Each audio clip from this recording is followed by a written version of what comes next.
Hi, and welcome to the Breastfeeding Medicine Podcast. I'm your co-host, Dr. Ann Eglash.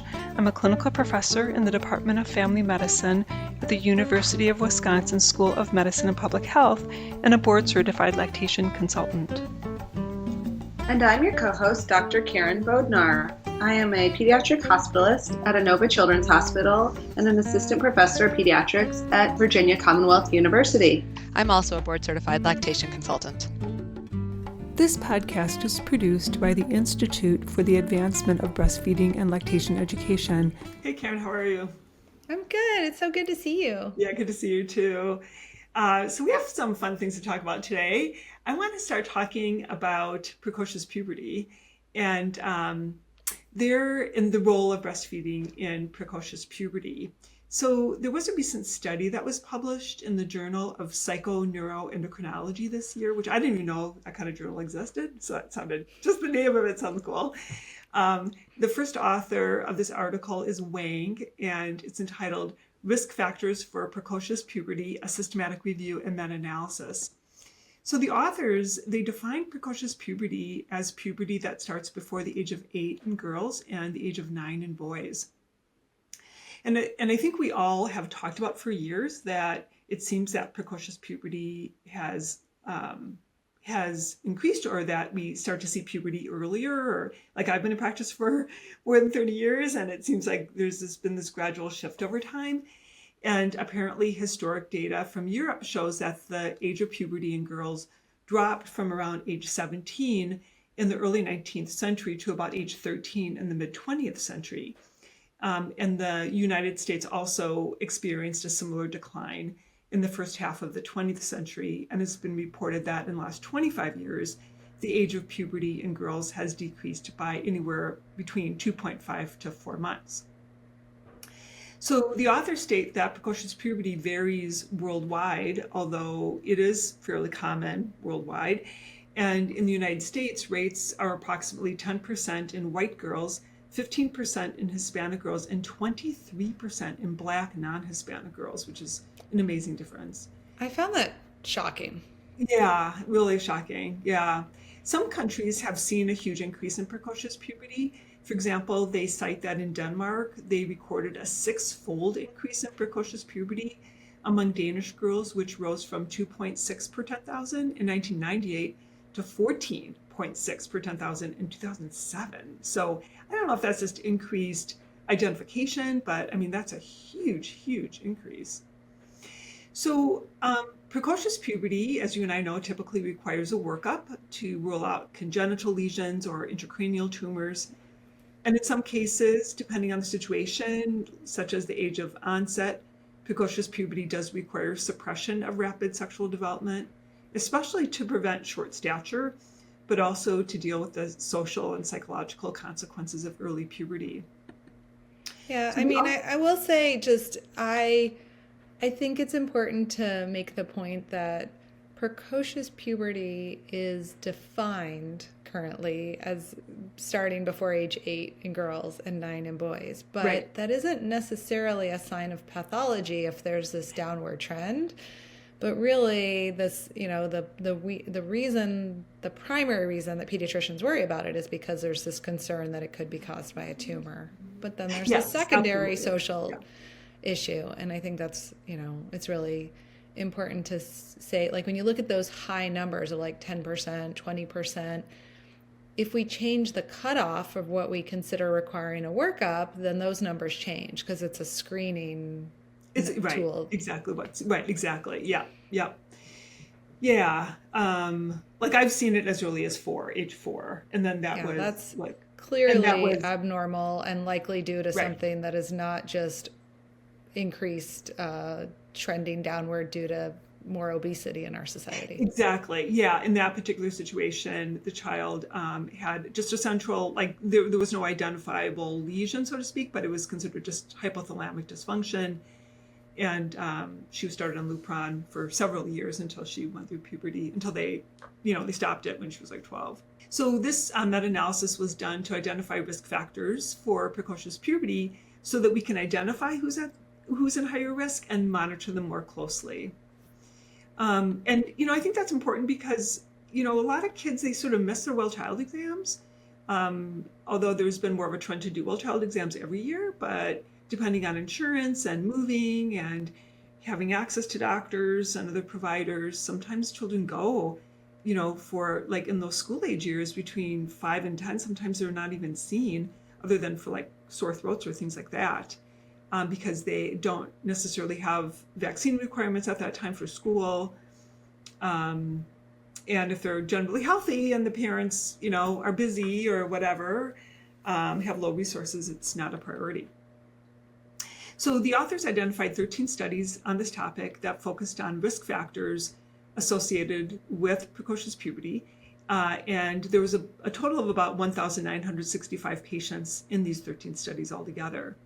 So just cutting to the chase here, what they found is that the primary risk factors for precocious puberty included body mass index, birth weight, maternal age of puberty, the child's FSH and LH, which are those gonadotropin hormones from the pituitary that tell the ovaries and testes to get moving, estradiol level, and then also the duration of breastfeeding. So in terms of breastfeeding, they found 4 cohort studies that provided data on the duration of breastfeeding, and the analysis found that when they compared populations of children with precocious puberty to those when they compared them to the controls, the children with precocious puberty were much less likely to have been breastfed for more than 6 months. The authors then go on to talk about just this association between higher BMI and insulin resistance and the risk of precocious puberty, which I thought was interesting because I didn't realize that there was so much of a hormonal connection there. So, that's interesting, because that I thought was a lot of what was considered to be the driver of bringing that average age down from 17 to closer to 13 was that better nutrition led to people having a higher fat storage, which is required, as opposed to we think about like really lean athletes that sometimes have delayed or loss of their menses. Right. There's a certain, but they like evolutionarily, there's a certain amount of like body fat that's needed, to sort of nurture a embryo, a fetus. And so once that child hits that, it's like, okay, you must be ready. Let's start the process. So puberty is initiated by the hypothalamic pituitary gonadal axis, which I'm going to refer to as the HPA axis for short. And for those who are not familiar, or it's been a while since they've been in medical school or nursing school or whatever, there's this cascade of hormones that starts at the hypothalamus, goes to the pituitary, which then talks to the ovaries and testes and says, keep going. And the pituitary sort of runs the show with LH and FSH to provide, for example, that menstrual cycle of the ovary to have it be possible for that person to become pregnant. So when a child is obese, they have hormonal adaptations with different levels of appetite regulation hormones, including leptin, ghrelin, and insulin. So for example, leptin is an appetite regulating hormone that's secreted by fat cells with a higher level associated with a greater amount of fat stores. But leptin also can accelerate that pulse frequency of gonadotropin releasing hormone from the hypothalamus, which actually starts that cascade of puberty, which then triggers higher LH and FSH secretion from the pituitary. And as I mentioned, LH and FSH will control the functioning of the ovaries and testes, making reproduction possible. So children with precocious puberty and elevated body mass index have higher LH, FSH, and estrogen levels as compared to children with a normal BMI. And then you also throw in the mix insulin sensitivity. So insulin sensitivity or insulin resistance, more so the insulin resistance, plays a role in childhood obesity and precocious puberty because having higher blood sugars and insulin resistance allows more activity of that HPG axis, just like leptin does. And so studies in humans and rats show higher LH secretion associated with higher insulin levels, and insulin levels are higher when there's insulin resistance. They also say that the exact mechanism by which fat tissue accumulates and then triggers that activation of the HPG axis is not 100% clear, although they talk about, leptin and having higher insulin levels as triggering this HPG axis. So there's probably some fine details that we're missing. We do know that breastfeeding helps to prevent the risk of childhood obesity and insulin resistance. And in this meta-analysis, breastfeeding for more than 6 months was the protective factor from precocious puberty, likely because breastfed infants tend to have slower growth and rates compared to those fed formula. In addition, there's a theory that hormones that regulate appetite are present in breast milk. So we know that ghrelin, leptin, adiponectin, these are in breast milk, and it's thought that these actually help to regulate the appetite in infants. And maybe that's why in breastfed infants, and maybe that's why breastfed infants, don't tend to take more than 4 or 5 ounces at a time, or 120, 160 ml versus babies who are formula fed, where it's not uncommon to see the 8-ounce bottle of formula that they're drinking. The authors state that longer breastfeeding accentuates these potential beneficial pathways with even stronger protections against obesity. So I just want to mention one other thing, and that is one other risk factor that they identified are babies who were small for gestational age, that in itself is also a risk factor for precocious puberty. And that's probably because they also have a higher risk of obesity. And this is probably because there's this push to get these kids to grow faster, right? So the excessive calories are pushed on these infants, and this increases their risk of obesity.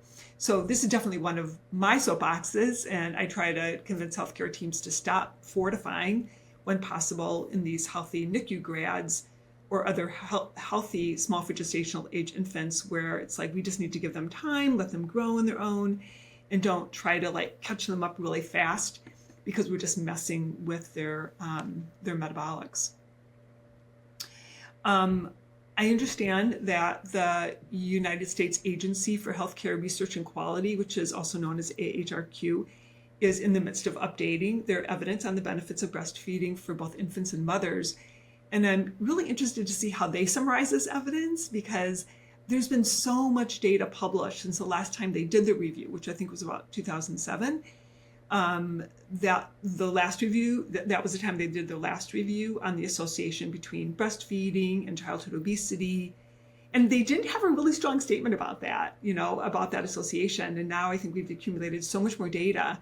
I'm excited for them to come up with a stronger statement saying, yes, there definitely is an association, in addition to the association with metabolic syndrome, insulin resistance, hypercholesterolemia, and hypertension among Oh yeah, there are new articles all the time. One of the ones that I almost picked for us today had to do with metabolic syndrome and the protective factors. I think it's really important that I think it's those long-term benefits that are so important that we don't always talk about. We talk about infections and diarrhea and things like that, but just that long-term metabolic health is somehow we really need to get that across. I'm not sure the best way to do that.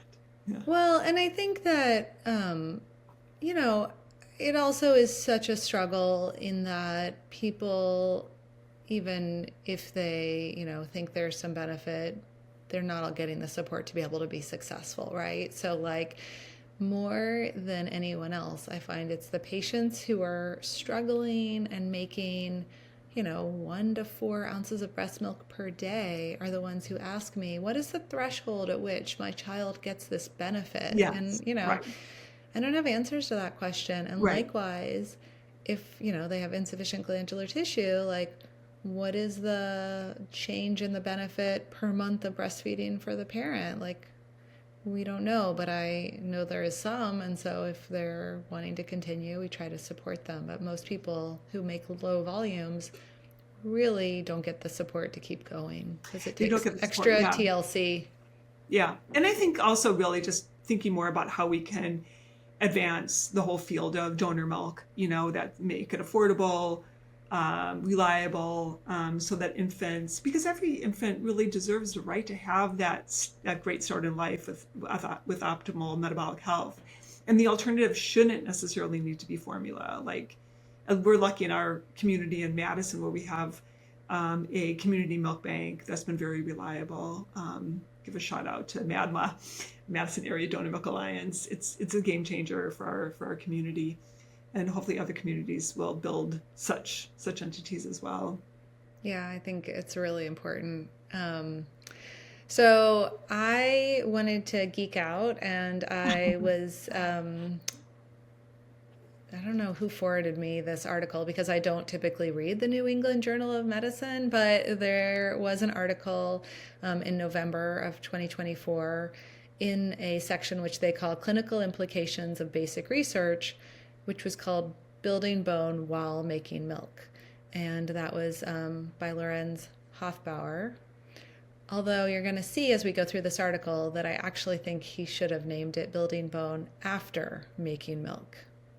So the maternal calcium transfer that occurs during pregnancy is compensated for primarily by a higher rate of calcium absorption in the intestines. And we all know that fetuses need calcium as they are growing, and that comes from the parent, but mostly pregnant people are able to absorb more calcium from their diet and pass that on to the fetus.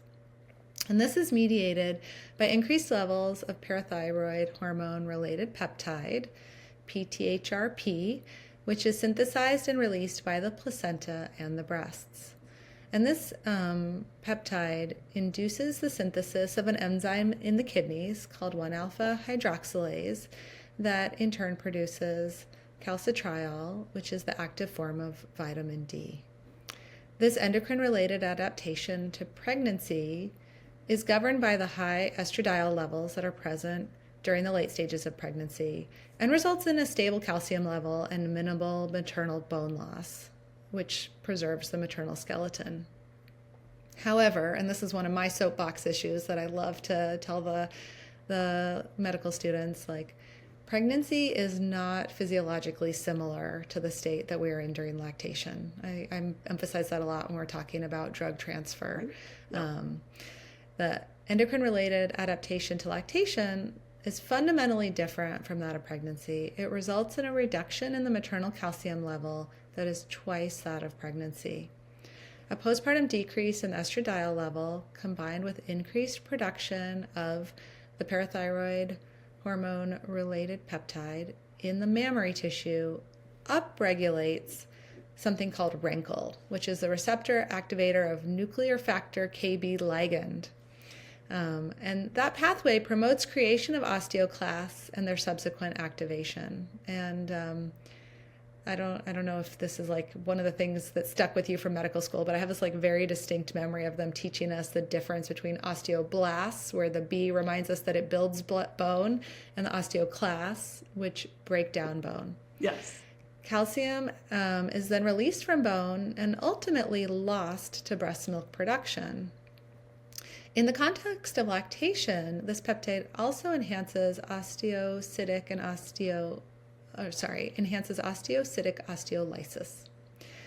Calcium efflux, being removed, predominantly affects the trabecular compartment or the spongy bone, which results in 6 to 8% bone loss in the lumbar spine after 6 months of lactation in humans, although the cortical bone structure is also compromised. On cessation of lactation, the parathyroid hormone-related peptide and RANKL levels decrease, thus decreasing bone loss. But how does the maternal skeleton recover?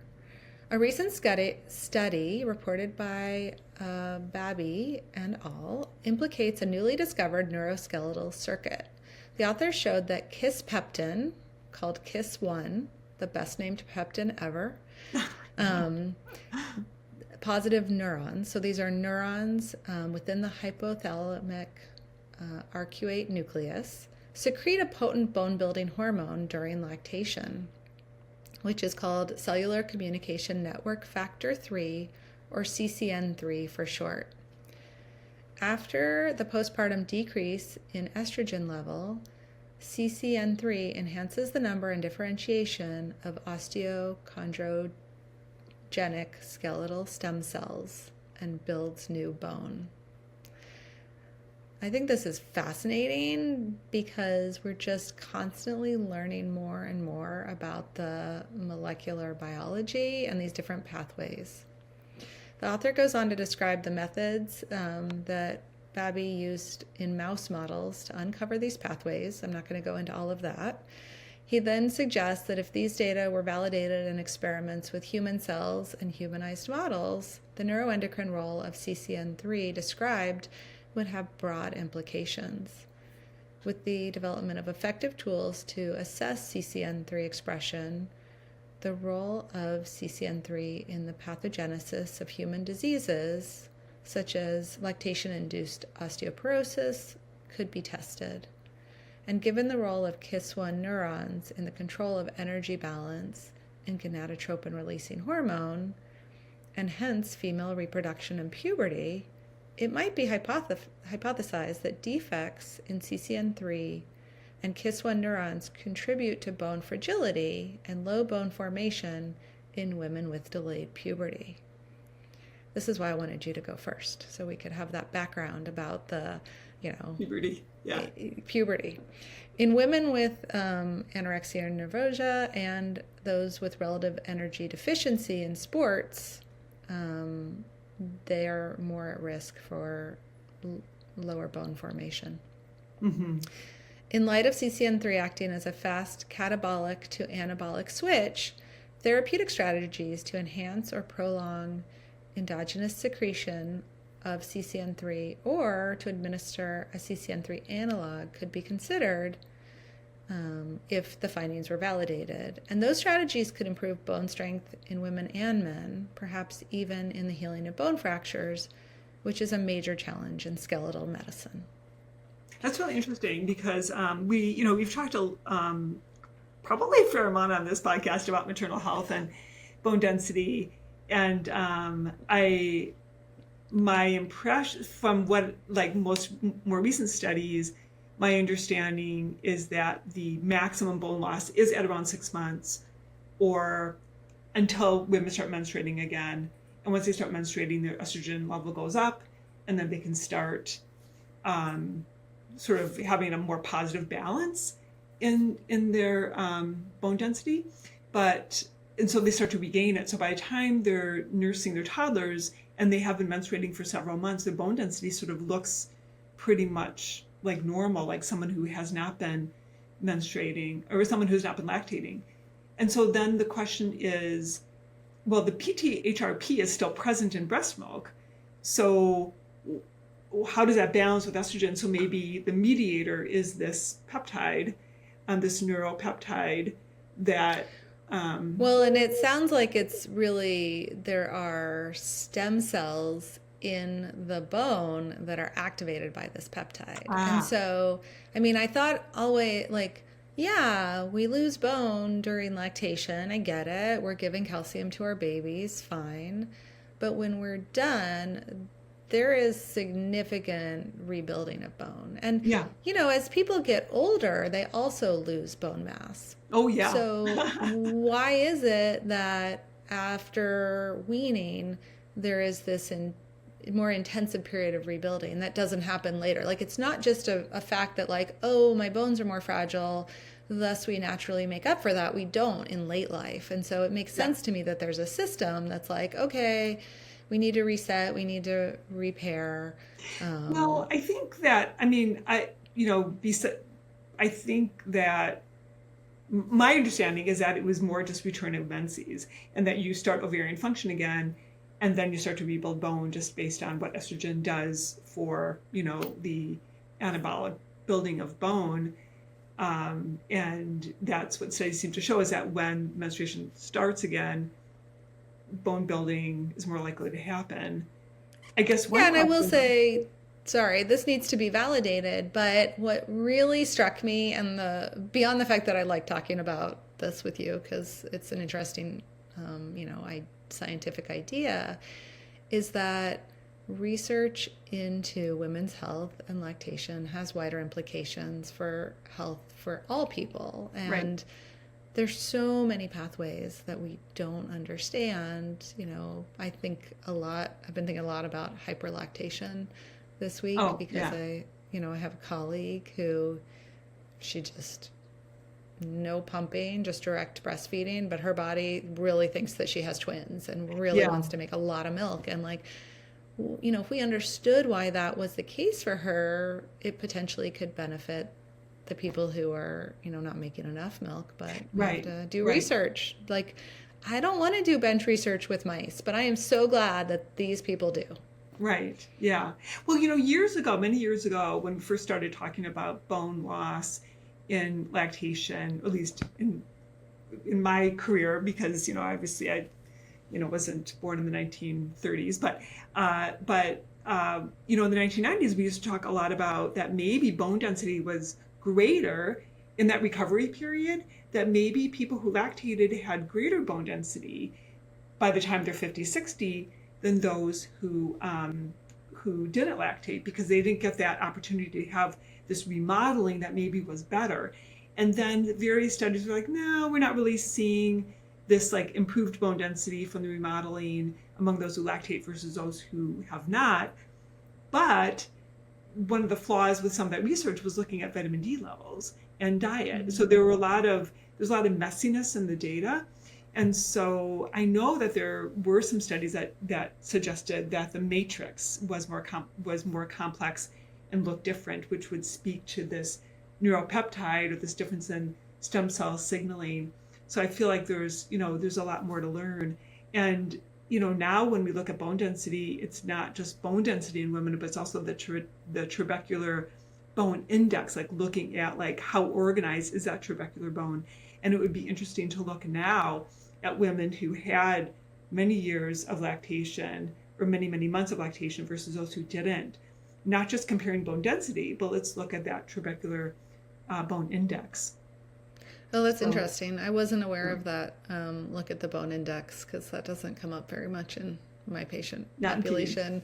But I mean, I also not that long ago, I was, looking at some messages in Dr. Milk, and for people who don't know, it's a online peer-to-peer support group for breastfeeding physicians. And someone brought up the question of there's, a higher risk of pathologic fractures during lactation. Has anyone had any? And this is a group of tens of thousands of physicians. And immediately there was this long chain of people saying, I had this fracture and that fracture. And, I imagine these are a lot of people who have spent decades in school and don't have great vitamin D levels. So it might not be the best right. Well, and that's the other group, but it was really interesting. Yeah, no, I think that, there's definitely a lot of sharing about that. There's a couple things. One is that if people have lower vitamin D levels during pregnancy, that kind of sets them up for that trajectory of having lower bone density during pregnancy and lactation. And, that whole issue with osteoporosis associated with lactation, it's actually pregnancy lactation associated osteoporosis. So for a lot of these women, it starts during their pregnancy because they do have bone loss. They do lose bone density during pregnancy as well. Yeah, and I sort of skipped over the part where this author talked about the average is 30 grams of calcium loss during pregnancy, which is substantial, but then about twice as much during 6 months of lactation, assuming full exclusive breastfeeding of one infant. And I think we often don't fully define that. It's so common for studies to really be very light on the details of the intensity of breastfeeding. Right. They don't define it. Yeah. And the other thing that I tell people is if they're having chronic pain, chronic foot pain, chronic arm pain, back pain, they really should have an X-ray or possibly an MRI to see if they have a stress fracture that may not be seen well, or an actual fracture that was missed during lactation because it may have been an insufficiency fracture without any kind of event, but just related to low bone density and lactation. So something to people should keep their eyes out when they're providing primary care for people who are lactating. Well, that was really fun and geeky, which I enjoyed. So it was good talking to you. And great talking to you too. We'll doing it again soon. Yeah. See you later. For questions regarding this podcast, please contact us through our website at lacted.org. We have other educational projects, including the Clinical Question of the Week, our Little Green Book of Breastfeeding Management for Physicians, and our various educational courses and conferences for physicians and other breastfeeding supporters. If you want to see what we look like, check out our Breastfeeding Medicine Podcast Facebook page, where you can post any questions or comments about our podcasts. Thanks for listening, and we'll be back with you in about 4 weeks.